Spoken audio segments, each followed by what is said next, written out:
మీ business విస్తరించాలనుకుంటున్నారా? మార్చి 16-17 హైటెక్స్ లో franchise India biggest ఫ్రో expo.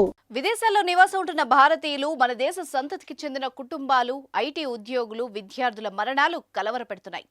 కారణం ఏదైనా వాళ్ళు చనిపోతుండటంతో విషాదాన్ని నింపుతోంది.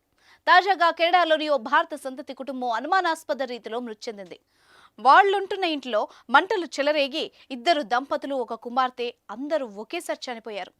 ఈ నెల 7వ తేదీన జరిగిన ఈ సంఘటన ఆలస్యంగా వెలుగులోకి వచ్చింది.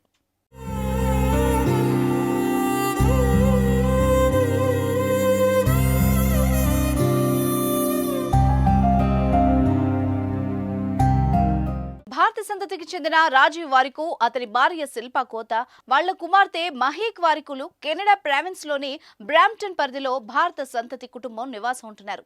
సుమారు 15 ఏళ్లుగా ఈ కుటుంబం వాన్ కిర్క్ డ్రైవ్ ఏరియాలోనే ఉంటున్నారు. అయితే ఈ నెల 7వ తేదీన వాళ్లుంటున్న ఇంట్లో ఒక్కసారిగా మంటలు చెలరేగాయి.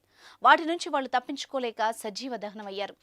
ఇల్లంతా మంటలు వ్యాపించడంతో ముగ్గురు గుర్తుపట్టలేనంతగా కాలిబూడిదయ్యారు.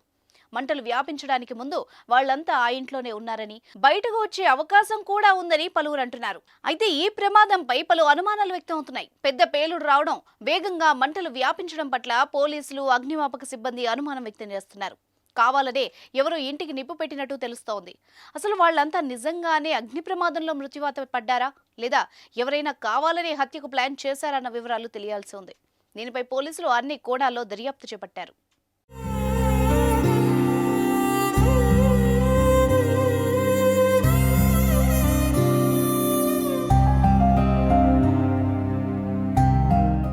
సుమన్ టీవీలో మీ పర్సనల్ అండ్ బిజినెస్ ప్రమోషన్స్ కోసం కింది నెంబర్కి కాంటాక్ట్ చేయండి.